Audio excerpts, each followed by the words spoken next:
Imagine you play a game on your computer or your phone. It's a live service game. It's the kind of game that you have to have an internet connection to even log into and load into the game. All right? You have to choose a server, and even if you're not seeing other players running around, you are in some way connected to a broader online network of players. And because of this, the game itself has an internet connectivity to an online store where you can buy some kind of currency with real money and use it to buy in-game items, or cosmetics more commonly. A very, very common thing. This could be any game from Fortnite to Pokemon Go to Clash of Clans to Diablo to Path of Exile. These are all games that people might dump immense amounts of money, time, or both into, and one day, because, humans live a long-ass time, you might live to see all that time and effort that you put into that game, along with every dime you put into that game, evaporate into the wind. Maybe you're one of just a few thousand people left playing that game, and the studio decides, or more likely the publisher, decides it's too expensive and costly to keep the servers running. So not only does the game get shut down, an always online game gets shut down, meaning you can't play it anymore, period, except for certain circumstances, I guess, if someone's managed to host it privately. Regardless, though, along with that, you lose all the money that you spent. And you might think, that's gotta be illegal, right? I mean, you could spend thousands of dollars on V-Bucks in Fortnite. If that game shuts down one day, does all that just go poof? The answer is yes.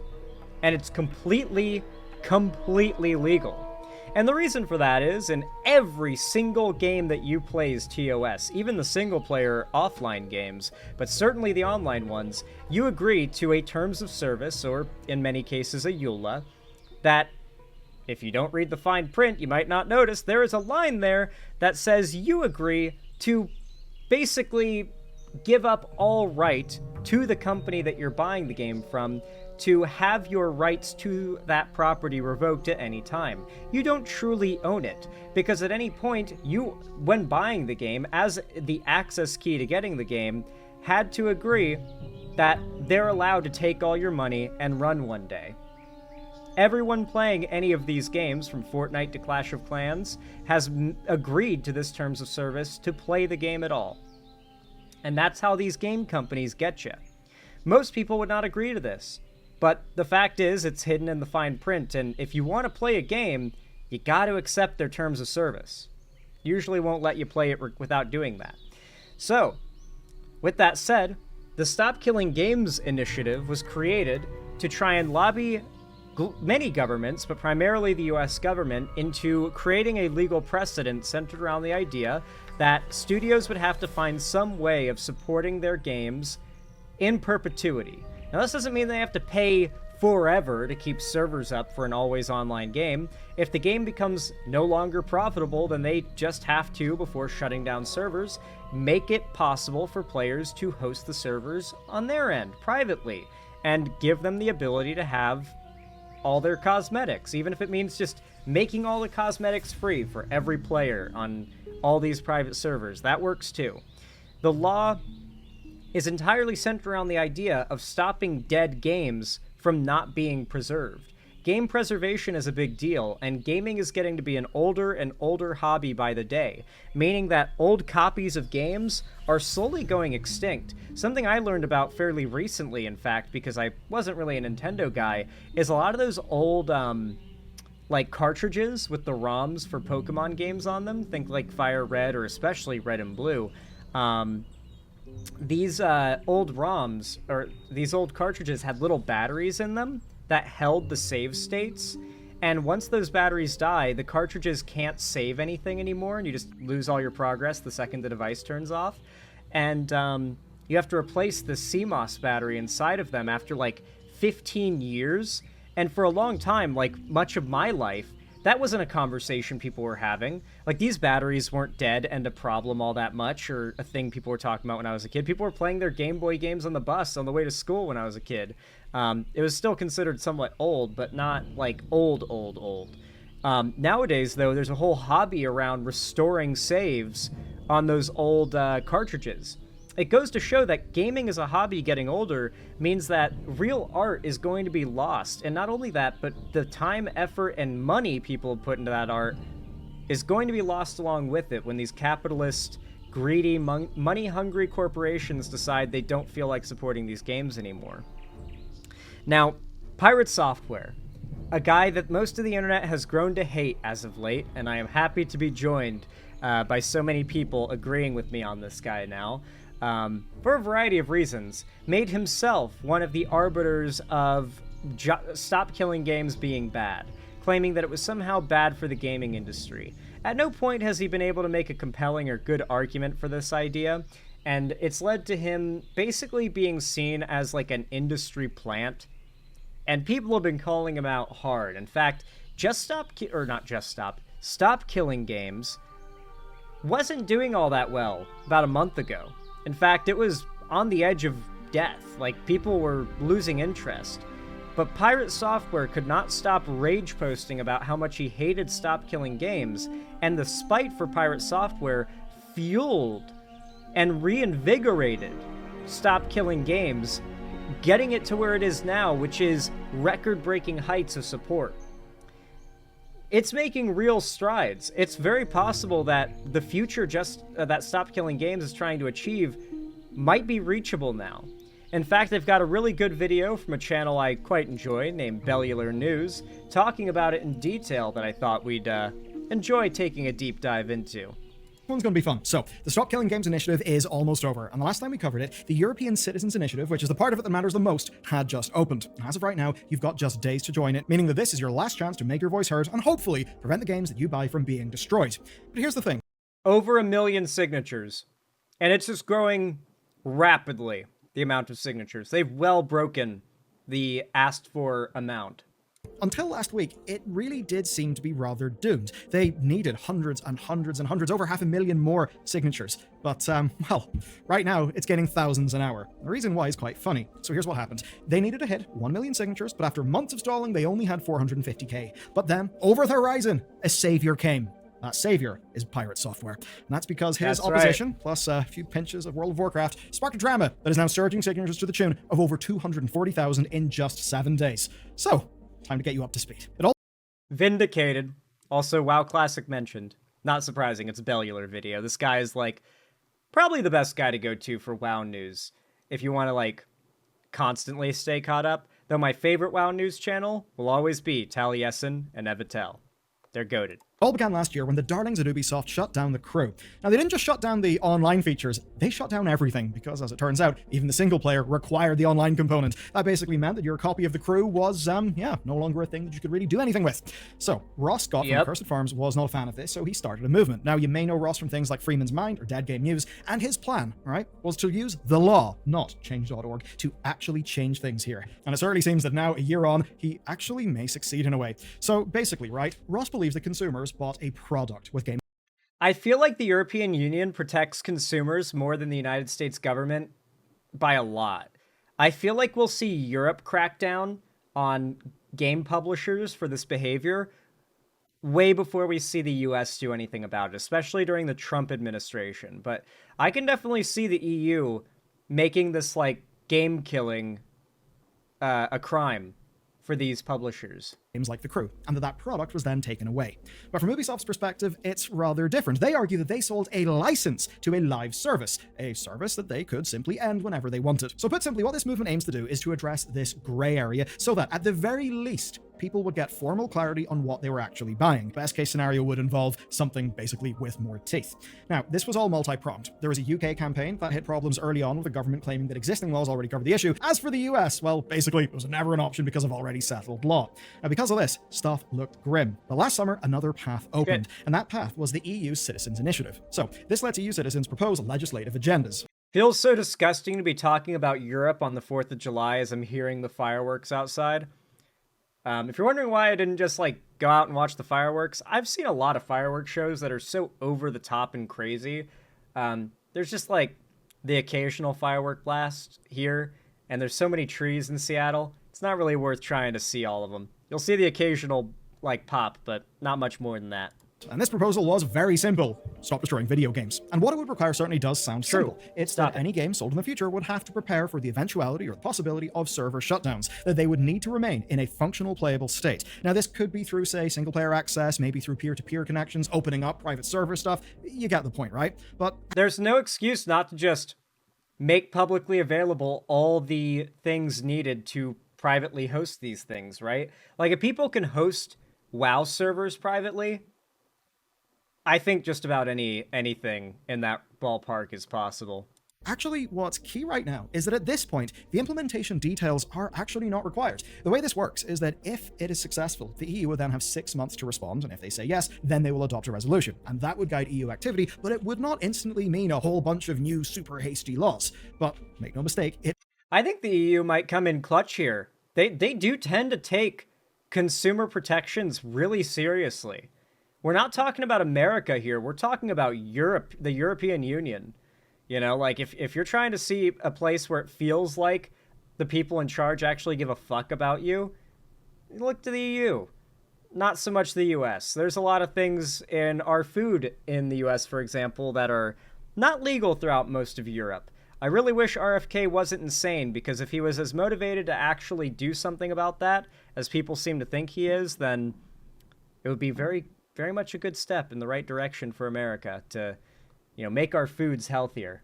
It would Our actually food matter. standards And that's because healthier. EU policy has got global impact. I mean, it's pretty obvious now. Just look at Apple and Google for one example. Now, for this, all that's needed is A, 1 million signatures, and B, a minimum threshold being passed in at least 7 EU countries, which basically just exists. So, I don't know. If the French all get together and want something that nobody else wants and only one country passes, then hey, the EU's safe.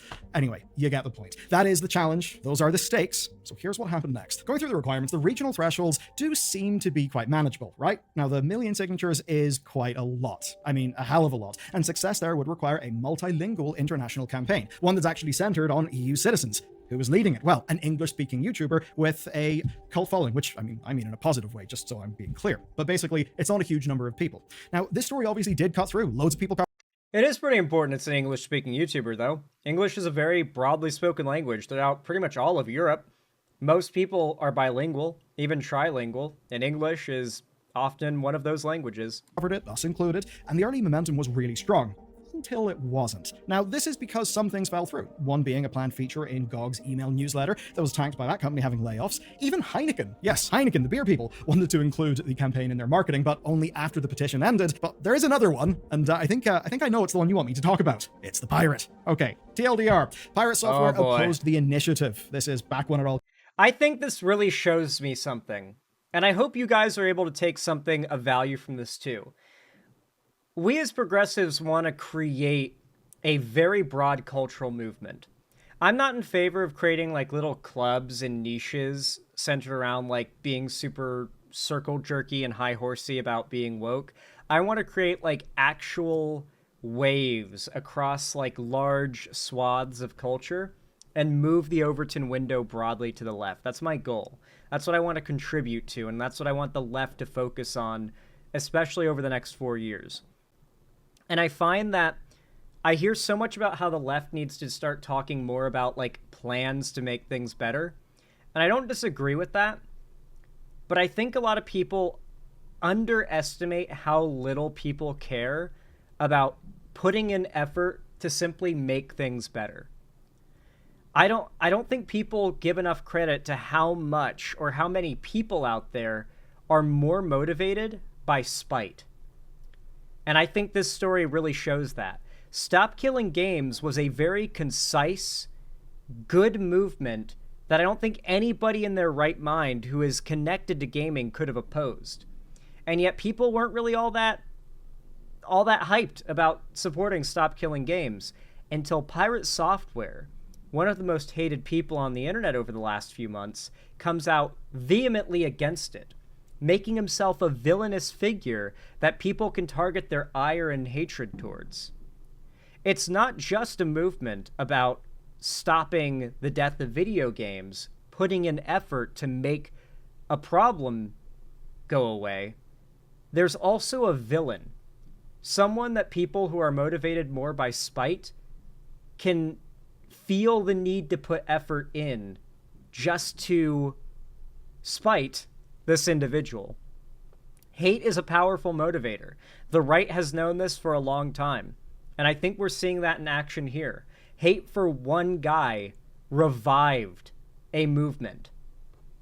Kicked off. So what I'll do here is boil down what I essentially think is the best case, or like the best faith version of his argument, which is essentially that in very many cases, over-regulation often actually helps the incumbents. In this case, would help the AAA companies. The reason being that they would be the only companies with the resources to actually overcome the regulations. That is actually a fair enough, reasonable argument. But I think in practice, it's fair to say that Pirate Software in his 2 videos was... It's not a very good argument. Like, he tried to make this argument and even make up some examples of, like, some, like, indie studios that could be fucked over by these laws.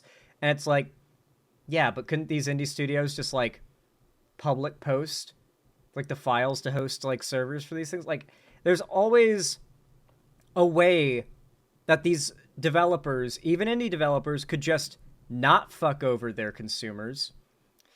What I found is that Pirate Software, who really wants you to think he's a game developer, seems to have this, like, holier-than-thou view of people who make video games. I love game devs. One of my biggest frustrations as of late has been this weird cultural hate and blame towards game devs for every perceived problem in a game, rather than, like, who's probably responsible, which is the publisher.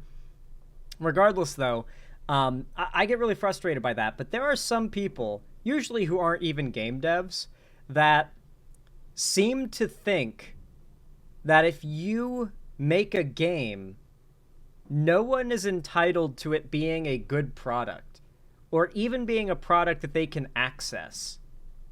And they will dick ride and fanboy for large corporations or indie studios that are fucking people over. And they'll do it even well after it's embarrassing to do so.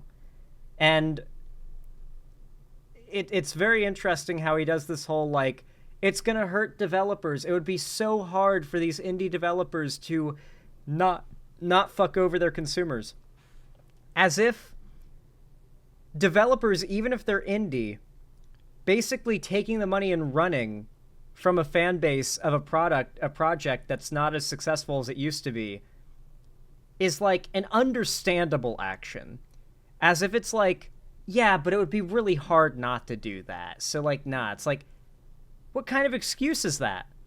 Like, it's so pompous and, like, douchey to use that as an excuse for why consumers should be fucked over more, you know? And then to try to find a way to make it like, and yeah, because the AAA devs or the AAA publishers will be legally bound to not fuck you over, people won't hate AAA publishers as much, so it'll actually help them. What? Because the AAA publishers would supposedly be the only studios with the resources to follow these laws and then not do the things that piss off gamers. Gamers would like these publishers more, and that would help the publishers. And so just stop killing games is bad by that logic, is literally Pirate Software's argument. It is nonsense. I understand why so many people think he must be an industry plant. Not really steel manning his opposition. There were some errors. Wasn't really a great situation. But really in this story, there's a key thing to remember. The initial, I'll say drama, let's just say hot public disagreement, that with Pirate happened when, let's just say, his internet stocks were in a slightly different and altogether more healthy place. Since then, he was involved in a major World of Warcraft drama, which I will cover shortly. I don't like doing drama, but in this case, it does actually inform how the news would play out. As for the initiative, well, by the following April, signatures were just sitting at 425k. That's not even halfway, and only 25,000 signatures had been added between April and last week. So it basically was dead in the water. Momentum from the previous summer had completely fizzled out. But then, with only weeks to go, Scott posted his video. Everything changed. The End of Stop Killing Games. It's a fairly dramatic, somber title for a video, and one that is fair. It absolutely did appear to be dead. It was a final plea and an explainer. made by a very, very tired-looking man. It was clear to me that the campaign had taken its toll. Scott admitted as much. One choice quote, "It's like asking someone with severe dyslexia to write a book report on War and Peace. I am the wrong person for that job." And I think that A lot does of speak to pressure. the absolutely mammoth amount of work that doing anything like this would actually require. But it's not all that Scott said. He took aim at Pirate and he explained point by point, right, how Pirate's coverage was, in his view, not at all a fair representation of the overall initiative, its goals, its... I really need to go back to using Microsoft Paint more when making arguments. I feel like everybody just suddenly locks in and takes you 100 times more seriously if you, like, bring out Paint. And I should honestly do the same thing he does, where I make the background black and use a white pencil tip so it looks like a chalkboard. Because what he's trying to do, I feel like, all right, what I feel like he's trying to emulate is, like, the vibe of him knowing what he's talking about and having the authority to educate that Khan Academy has. I don't know how many of you guys even know what I'm talking about, but when I was in school and I needed to learn a little bit of math, you know, I went to the Khan Academy channel. And they basically would just have a guy who is not using Microsoft Paint, but a similar looking software, usually with a black background and like white writing in order to make it look like a chalkboard, who would just like explain a formula, explain how you solve that problem using the formula with a few examples, explain what each variable meant, etc., etc. And it was pretty good content. And, you know, you knew that, like, this was like an educational channel, like the vibes of it across the board. Like, I feel like he's kind of ripping off of a little bit of like Khan Academy's aesthetic to kind of vibes-wise. Like, I don't think he's, like, anyone's thinking it consciously, but I feel like people are getting that vibe, and it makes him seem smarter. You know? Like, completely just sort of subconsciously a thing that people are feeling, or did feel. Specific language, and I would say from my read of it, I think Pirate almost immediately jumped straight to some worst-case outcomes of a maximalist version of the campaign. Of course, we can add to that an interpersonal level to all of this, you know, the usual emotional reactions, hot words. But if it was just that, if it was only that, well, what happened would not really be what has happened. So let's talk about World of Warcraft. As I said, I hate covering All right. This is the part of the story where I don't think it's all that relevant, but I will give a little bit of a breakdown and my conclusion, because it's a little bit related. Basically, hardcore World of Warcraft, imagine when playing Classic WoW, especially Classic, you make your character, and you're going to spend a lot of time leveling up. The average player might take 60 to 80, maybe even 120 plus hours to level up to the max level, and there's a lot more content to do after that, trust me. But then there's hardcore Classic World of Warcraft, where you have to do all of that work, but if you die even once, you lose it all. You have to go back and make a new character and start at level 1. You lose all your stuff, all your gold, all your levels, all everything. And a bunch of streamers got together, big streamers, got on one server and started playing on a freshly started Classic WoW hardcore server. And a group of streamers, along with Pirate Software, were running a dungeon. Now, to be very clear, Pirate Software talks a big game about how he's a ex-Blizzard dev and how he's like the ultimate mage. He even wears like a wizard hat and does this whole like mage cosplay while he's streaming it. He drinks like water from a mug, just like mages do in WoW to replenish their mana and whatnot. And he's in this dungeon with his teammates, and he's the mage. That's the crowd control class, basically. Like, when you're the mage, your job is to make sure that you use certain spells to slow down enemies so they can't mob up on and insta-kill your teammates, basically. The dungeon they're running starts to go a bit wrong. And the standard when you're running hardcore dungeons is when things go really bad, everyone bails. But it's strategic. You don't just start running out, because then the mobs will catch... They're faster than you are, so they will catch up, and they'll just one by one chip everybody down. So you need the mage to do some crowd control, like drop some ice novas, or whatever they're called, to freeze some guys in place. Throw down some ice storms to, like, add a little extra slow to them, and just really help to build the distance between the teammates and the exit of the dungeon when things go horribly wrong. Pirate Software, when things started to go even a bit wrong, it wasn't even totally fucked. They could have salvaged it, and everyone agrees they could have. But even then, when Pirate Software realizes things are fucked, he starts running out of the dungeon. And I mean, like, runs out. Like, doesn't even look behind him to see what's happening with his teammates. Doesn't try to crowd control any mobs. Most of his teammates got out alive, but a couple died. And they were, like, level 50s, right? So we're talking, like, God, I want to say 40 hours of leveling. You know, because these are really good players. So they did do it pretty quick. But that's still 40 hours of hard grinding. And it sucks because they're streaming it too. So it's like, shit, my stream has to watch me go back to level 1 and grind back up to there. And there's going to be a lot of people who are like, I'm done now. I just want to see him hit 60. And they're not going to watch now until I'm like back to there. So it like affects their stream as well when they die. Because like it affects the content. And so it's frustrating and shitty to die in hardcore WoW. And this guy, Pirate, who talks such a big game about his mage skills and his affiliations with Blizzard and like kind of acts like this authority, this like smart guy, literal like the wizard of their guild that they can go to and you know, feel confident that they've got like a smart crack team put together, just pussied out. He did what is known as roaching out. In fact, there's a name for what he did. It's called roaching out because you skitter away from danger like a cockroach. And ever since then, primarily because of his response, because Pirate Software is not the kind of guy who can just say, dude, I'm so sorry. I fucked up there. I'm so sorry. I did not mean for it to go that way. I feel so bad, dude. I'm so sorry. He can't say that. Like, doing that is such a hit to his ego that the most he can do is say, I'm sorry you feel that way. And so he constantly gets defensive against other people, against his chat, against the people he got killed. Clips after clips start coming out of him being just a massive asshole. And it goes way beyond the point where he can just own up to it and everyone can move on. And he did it all himself. There were like 10 points at which he could have just always said, just stopped and went, you know what, this is ridiculous. I'm so sorry, guys. It is my fault. You know, I was being defensive. Yeah, he could have just done that and it would have all been over. Everyone would have moved on. But he continuously doubled down. And now everybody hates him. Not everybody, but a lot of people do.